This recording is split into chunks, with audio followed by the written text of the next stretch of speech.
안녕하십니까. 저는 지난 18일 주일에 부임한 박연수 목사입니다.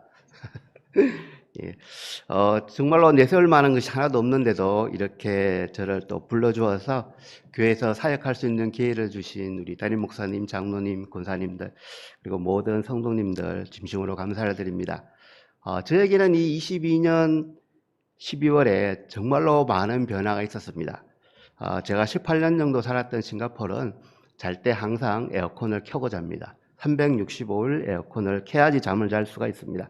근데 한국에 오니까 조금 추웠습니다. 그래서 몸이 움츠러들기도 했었는데요. 근데 참 권사님들 그리고 장로님들이 얼마나 따뜻하게 맞아주시는지, 제 몸은 추웠지만 마음은 금방 다 녹는 그런 경험을 했습니다. 오늘 수요 기도회는 조금 특별합니다. 왜냐하면 달력을 보시면 아시겠지만 하나, 둘, 셋, 넷, 3일이나 4일 정도 지나면 2022년이 끝이 납니다. 그래서 이 수요 기도회가 2022년에 드리는 마지막 기도회가 될 것입니다. 그래서 2022년을 어떻게 살아왔는지 잠깐 돌아보는 그런 시간이 되었으면 좋겠습니다. 대부분의 사람들은 1년이 시작되는 1월에 새로운 1년 동안은 정말로 건강했으면 좋겠다, 정말로 행복했으면 좋겠다 하는 바람을 가지고 있습니다. 아마 여기 있는 모든 분들이 그런 바람을 가지고 1월달을 시작했을 거라고 저는 생각합니다. 어떤 분들은 이번 한 해는 꼭 다이어트를 해가지고 날씬해지겠다. 저도 항상 그런 사람 중에 한 명입니다.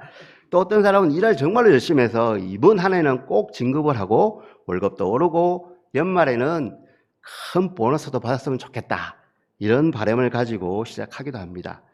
그런데 하나님을 믿는 저와 여기에 계신 우리 십자수 공동체 교회 성도님들은 또 다른 바람들을 가지고 한 해를 시작하지 않나요? 어떤 분들은 새해는 내가 기필코 창세기부터 요한계시록까지 일독을 하리라라고 시작을 하잖아요. 그리고 아마 여기에 계신 분들 중에 일독이 아니라 이독까지 하신 분도 아마 있을 거예요. 그리고 또 어떤 분들은 이런 결심을 합니다. 내가 올해는 출장을 가지 않는 한 반드시 교회에서 하는 공적인 기도회나 예배는 반드시 참여하겠다, 이렇게 결심을 하시는 분도 있습니다. 또 어떤 분들은 내가 잘 알고 있는데 그 사람 정말로 예수 믿으면 좋겠다, 그 사람하고 같이 교회 갔으면 좋겠다라고 하고 그런 생각을 가지고 기도하면서 어떻게 하든지 1년 안에 저분을 교회로 인도했으면 좋겠다, 그런 결심을 하기도 합니다. 이렇게 하는 이유는 우리가 성경을 읽고 예배에 참여하고 예수님을 다른 사람한테 전하는 이것이 그리스도인이라면 너무나 당연히 해야 될 일이라고 생각하기 때문입니다. 예수님을 믿는 사람은 이러한 일들에 어느 정도의 부담감을 가지는 것도 저는 정말 좋다고 생각합니다.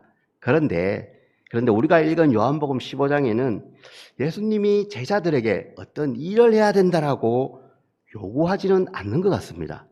그렇죠? 요한복음 15장의 사건은 예수님이 이제 3년 동안 제자들하고 함께 다니시다 이제 며칠 뒤에 십자가에서 달리셔서 죽기 전에 제자들에게 당부한 것입니다. 제자들은 이 땅에서 예수님의 가르침을 실천하면서 살아가야 되겠죠. 다른 사람에게 복음을 전하고 가르치고 이러한 일들을 해야 되는데 예수님이 제자들에게 내가 너희들에게 꼭 맡겨야 되는 일이 있는데 너희들은 그 일을 목숨 걸고 해야 돼. 너희들이 최선을 다해서 내가 당부한 일을 한다면 그에 합당한 보상을 해줄 거야, 이렇게 말씀하지 않았어요. 그죠? 네, 예수님은 전혀 다른 이야기를 해요. 사람들은 어떤 결과를 중요하잖아요. 중요시 여깁니다. 그리고 그 결과를 이루는 사람이 보상받는 것을 당연하다고 생각하는데 성경에서는 어떤 특정한 일을 잘했을 때 보상을 받는다는 직접적인 표현은 거의 보이지 않습니다. 다만 이 열매에 대해서 정말로 여러 곳에서 이야기를 하고 있습니다. 가장 대표적인 것이 우리가 가장 잘 알고 있는 열매 없이 잎만 무성한 무화과 나무 이야기입니다. 마가복음 11장 12절에 보면 이렇게 되어 있습니다. 예수님이 시장하셨다. 배가 고파셨다는 거죠. 잎이 무성한 무화과 나무가 있어서 가까이 가서 보셨는데 잎사귀밖에 없었다는 거죠. 그래서 먹을 것이 없다는 거예요. 그래서 예수님께서 그 나무에게 저주를 하십니다. 이제부터 영원히 내게서 열매를 따먹을 사람이 없을 것이다. 여기서 그치지 않고 이 마가복음은 거의 한 줄 더 적습니다. 제자들이 예수께서 말씀하시는 것을 들었다 이렇게 또 기록하고 있어요. 그럼 항상 제자들이 들었죠. 언제 안 들었겠습니까? 특별히 이렇게 기록을 한 이유가 있는지 저는 잘 모르겠습니다. 만약에 우리들이 예수님의 제자 중에 한 명이었다면 어떨까요? 무화과 나무를 저주하는 예수님의 목소리를 그 현장에서 우리가 들었다면요. 예수님은 열매를 정말로 중요시 여기는가 봐. 우리가 열매를 맺지 못하면 저주받을 수도 있지 않겠어? 라는 생각을 하지 않았을까요? 예. 그런데 예수님은 이런 의도로 전혀 이야기하지 않았습니다. 사실 이렇게 열매가 없고 잎만 무성한 무화과 나무를 저주한 이유는 그 당시에 형식적인 신앙생활을 하는 그 종교 지도자들을 꾸짖으려고 한 이야기였어요. 물론 제자들도 나중엔 이것을 깨닫게 되었고요. 자, 이 열매 이야기를 계속하고 있는데요. 오늘 읽은 요한복음 15장 2절에 보면 열매가 없으면 잘라버린다라고 기록되어 있습니다. 그죠? 조금은 부담이 되는 말씀이에요. 자, 그렇다면 이 잘라버려져 나가는 이 사람들은 과연 누구일까요?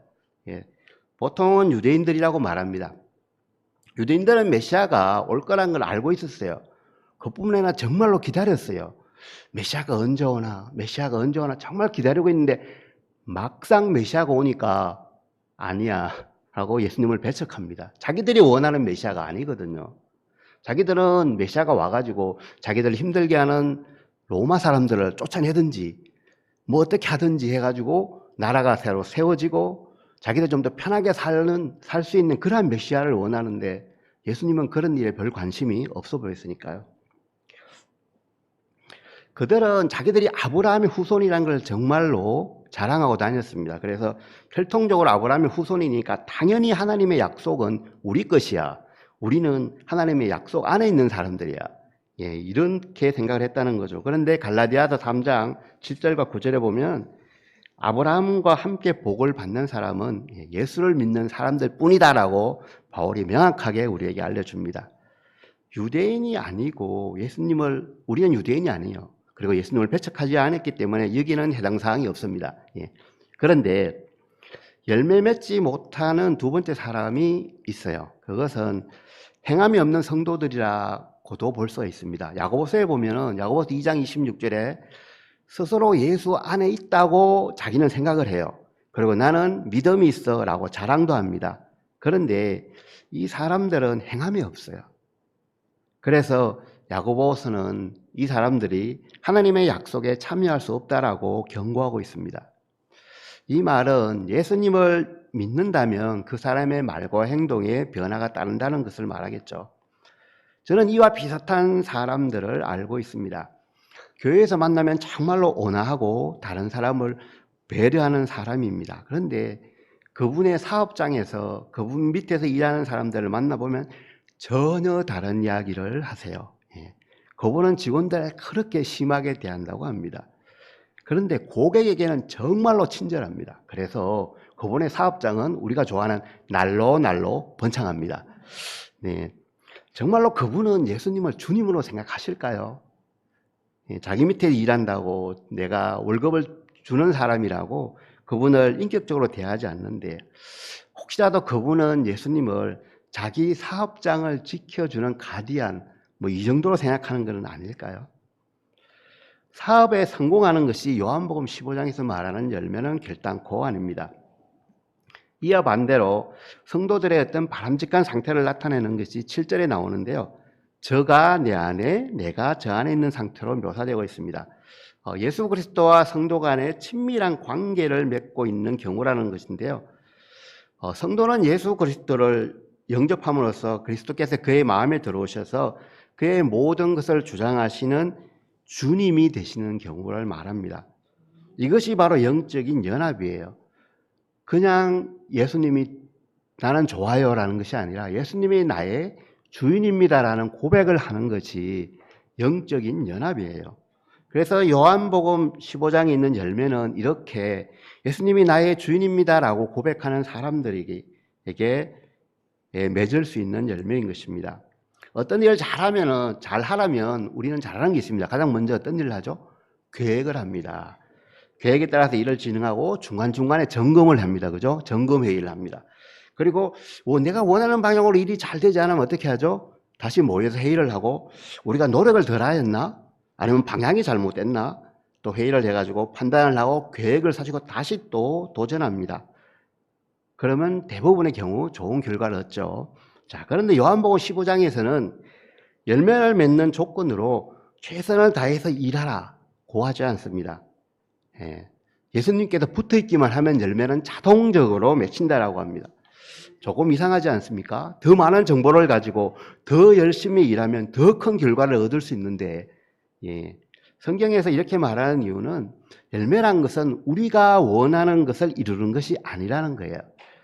하나님께서 기뻐하시는 일을 이루는 것이 바로 열매라는 거예요. 사람들이 원하는 열매는 다른 사람들한테 좀 자랑할 수 있는, 자랑할 만한 것을 보통 말하죠.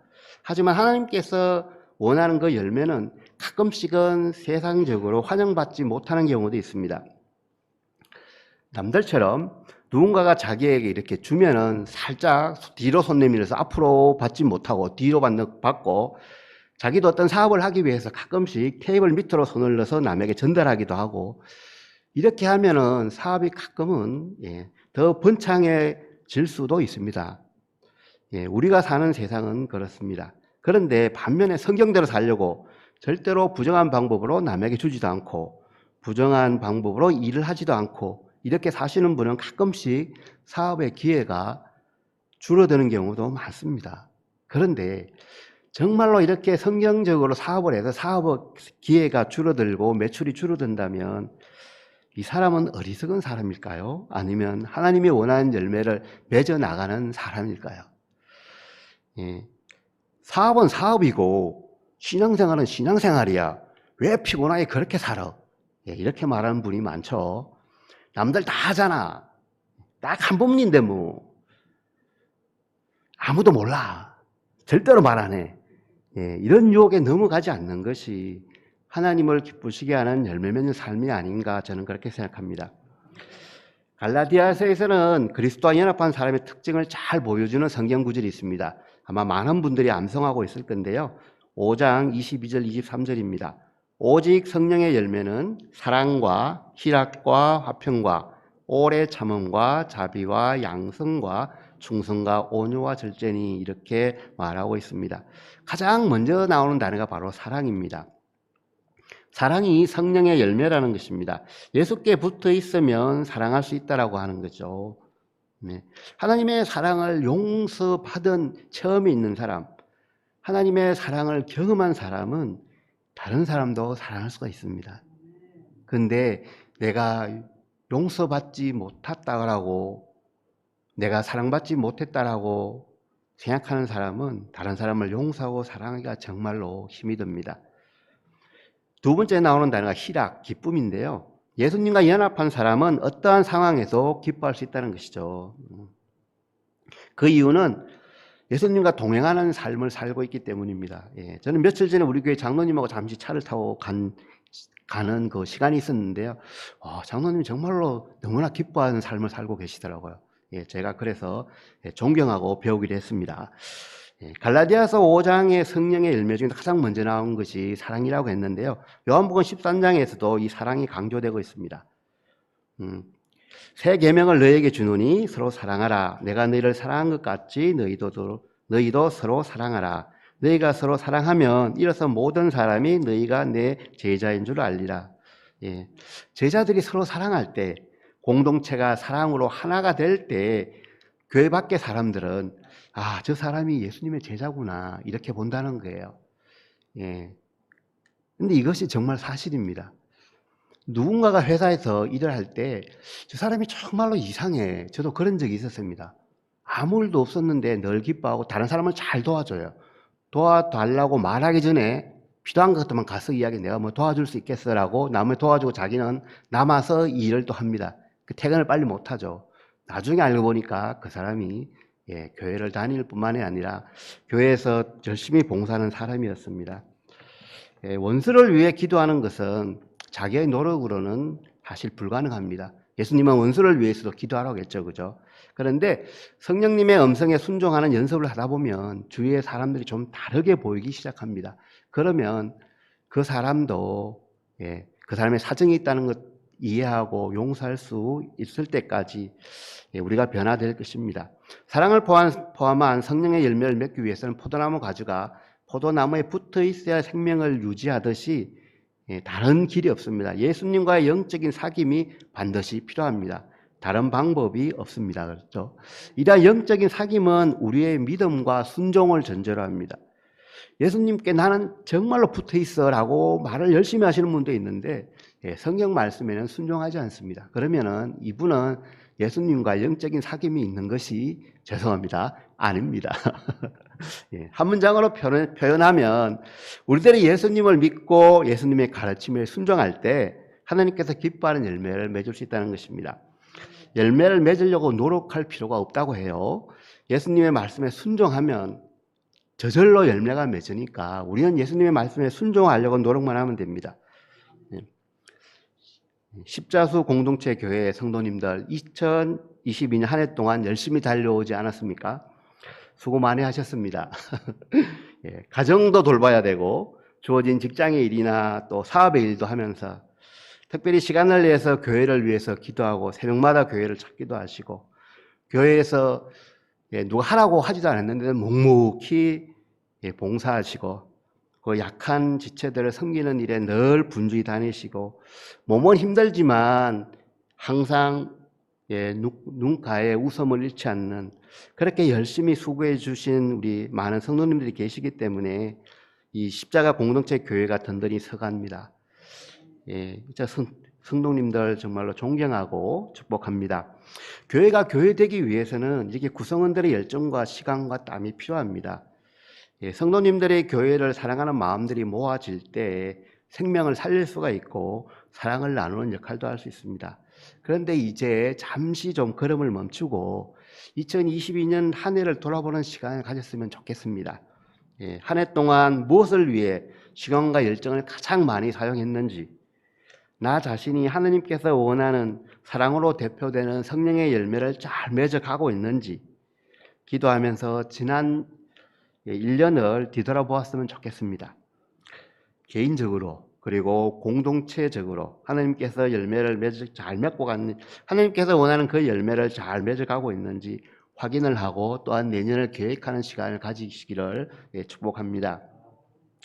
예수님은 제자를 두고 이제 떠나야 하는 시간입니다. 스승인 나에게 붙어 있으라고 이야기합니다. 내 안에 거하라고 이야기합니다. 그래야만 하나님께서 기뻐하는 열매를 맺을 수 있고 하나님께 영광이 된다고 합니다. 우리는 가끔씩 그런 분을 봅니다. 말할 때 하나님께 영광을 위해서 산다라고 정말로 많은 사람들이 말을 합니다. 그런데 정말로 하나님께 영광이 되는지 잘 모르겠습니다. 예수님의 말씀에 순종하면 바로 하나님께 영광이 되죠. 다른 길이 없습니다. 하나님께서 기뻐하는 열매 맺는 그리스도인들은 세상에서 어떻게 살아가게 될까요? 하나님을 믿는 사람은 하나님을 모르는 사람들보다 맡겨진 일을 더 열심히 하게 될 것입니다. 그런데 맡겨진 일을 열심히 하는 것으로 충분하지 않습니다. 올바른 목적으로 그리고 올바른 방법으로 일을 진행해야 되겠죠. 그리스도인이 맺는 열매가 신앙생활하고만 연결된다면 하나님께서 기뻐하시는 열매라고 말하기는 어려울 것입니다. 하나님께서 바라는 것은 우리들의 인격이, 우리들의 가치관이 변화돼서 우리의 삶의 모든 영역에서 특별히 우리가 가정에 있을 때 그리고 일터에 있을 때 하나님의 사랑과 공의가 드러나게 하는 것, 그것을 하나님이 원하시고 계십니다. 그것이 바로 열매인 것입니다. 우리들이 먼저 예수님과 영적으로 친밀한 관계가 되고 예수님의 가르침에 순종하며 하나님께서 기뻐하시는 열매를 맺어가는 우리 십자가 공동체 교회가 되기를 예수님의 이름으로 축복합니다.